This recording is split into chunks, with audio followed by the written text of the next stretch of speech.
कह रही है कि बसपा अपने बल और बूते पर चुनाव लड़ेगी, तो आपको लगता है बसपा का खाता भी खुल पाएगा? अरे अपनी ताकत अगर लीडर ना दिखाएगा तो उसका दल क्या है, उसका समाज क्या है। बहन जी का हाथी जैसा समाज है, तो हाथी जैसी बात रखती हैं, और वो जब भी निकलती है उनकी धमक देखी है। नमस्कार, मैं राहुल नागपाल और आप देख रहे हैं हमारा यूट्यूब चैनल बोल 85। मेरे साथ जो शख्सियत खड़ी हैं, आप आरपी सिंह साहब हैं, बहुजन समाज पार्टी के पश्चिमी उत्तर प्रदेश के बड़े दलित नेता हैं।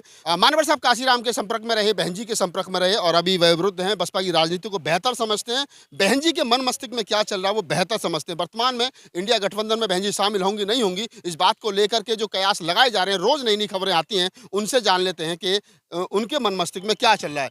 बसपा यानी बहन जी बोले तो बसपा बसपा आम जो इंडिया गठबंधन बन रहा है उसमें शामिल होगी, क्या लगता है आपको एज ए राजनीति? ये बहन जी एक विचारधारा से जुड़ी हुई हैं, तथागत बुद्ध की विचारधारा और बाबा साहब द्वारा जो रचित संविधान है उस पर आधारित समाज का निर्माण करना चाहती हैं बहन जी।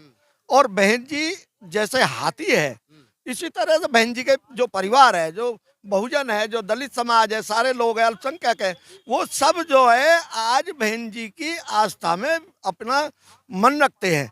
और इसीलिए आज तक इंडिया जो है गठबंधन जब तक तय नहीं होगा, जब तक उसमें बहन जी सम्मान पूर्वक नहीं जाएंगी। आप कह रहे हैं कि बहन जी सम्मान पूर्वक नहीं जाएगी? बहन जी को रोज बुला रहे हैं, कांग्रेस के बड़े नेता कह रहे हैं कि बिना बहन जी के गठबंधन नहीं है। अब तो अखिलेश यादव ने भी कह दिया कि बहन जी के लिए, बहन जी हमारे लिए जो सम्मान है तो उनके बारे में कोई कुछ ना बोले। तो आपको लग रहा है कि इंडिया गठबंधन से बहन जी क्यों कतरा रही है? शामिल होंगी तो कब तक होंगी? कहाँ कतरा रही है बहन जी? अरे वो देख रही हैं भाई मौका, वो हमारी नेता हैं, वो विद्वान हैं, उनकी उम्र का तगादा है, वो 4 बार उत्तर प्रदेश की मुख्यमंत्री रही हैं और उनका शासन देखते ना, जब प्रशासन कैसा तर्राता था, जब बहन जी की हनक होती थी।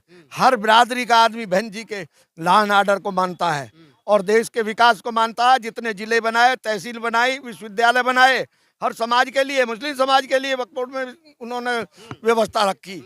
और आप जितना आपने देखा ग्रामीण अंचल में, और आप ये जो मौजूदा सरकार है उसे देख लीजिए, जो आते ही बोले कि बाहर से धन लाएंगे, वो धन का क्या हुआ?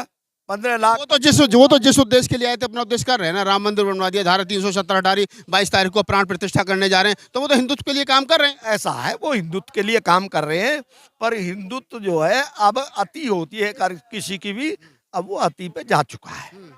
अब लोग समझने लगे। अगर मायावती इंडिया गठबंधन का हिस्सा नहीं होती हो, जैसे बहन जी बार बार कह रही है कि बसपा अपने बल और बूते पर चुनाव लड़ेगी, तो आपको लगता है बसपा का खाता भी खुल पाएगा? अरे अपनी ताकत अगर लीडर ना दिखाएगा तो उसका दल क्या है, उसका समाज क्या है। बहन जी का हाथी जैसा समाज है, तो हाथी जैसी बात रखती हैं, और वो जब भी निकलती है उनकी धमक देखी है। चाहे भला ही वो आज XPM है, CM है, मगर फिर भी जब लगता है कि हाँ भाई। आप कह रहे हैं हाथी जैसा समाज है, साहब सिंह साहब, समाज बचा कहाँ है?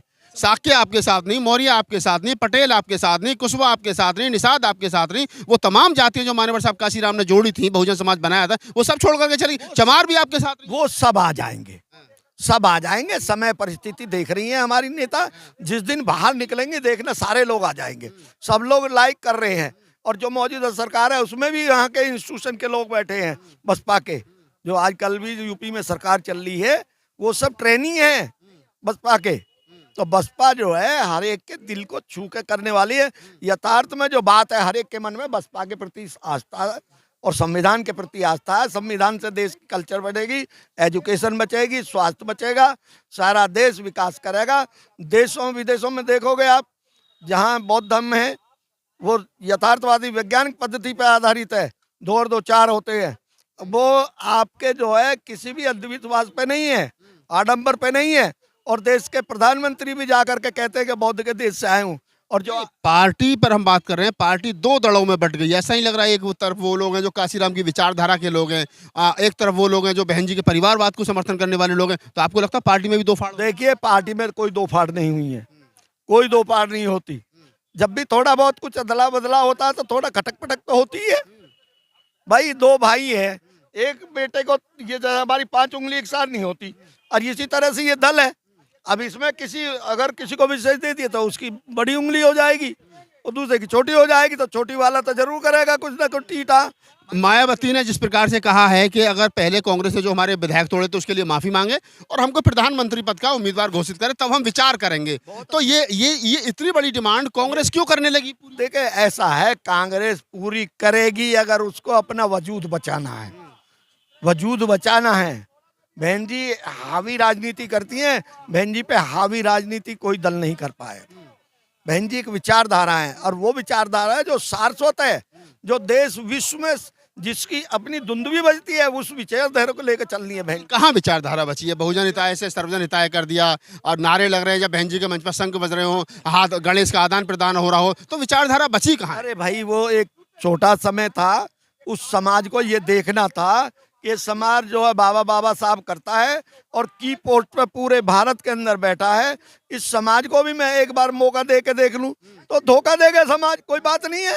राजनीति में तो भाई शतरंज का खेल है, मार्का है, वो हम मार खा गए 2022 में, आगे हम जान गए ना स्थिति को। आप कह रहे हैं कि आगे जान के अगर 2024 के लोकसभा चुनाव में बहुजन समाज पार्टी इंडिया गठबंधन का हिस्सा बनती है तो आपको लगता है कि मतलब कितनी सीटों तक बसपा को लड़ना चाहिए, क्या लड़ना चाहिए, कैसे लड़ना चाहिए? अगर 50-60 सीट बसपा को मिलती है, 50-60 सीट पर समझौता बन सकता है?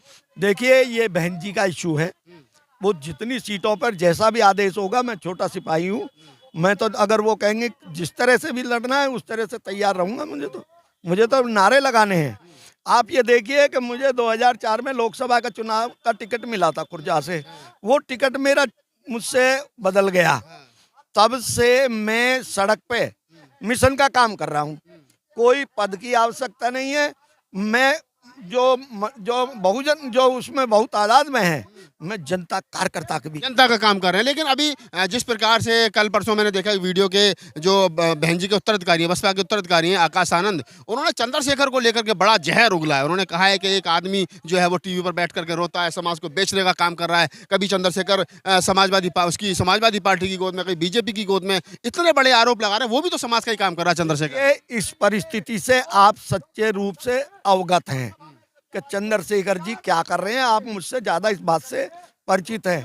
आप मुझे जो पूछना चाह रहे हो बात, वो मुझसे ज्यादा आपको पता है, क्योंकि चंद्रशेखर जी ने जब चुनाव लड़ाया है 2022 में, तो चुनाव में जमानतें जब्त हुई हैं, तो कहाँ चंद्रशेखर जी रुक पा रहे हैं?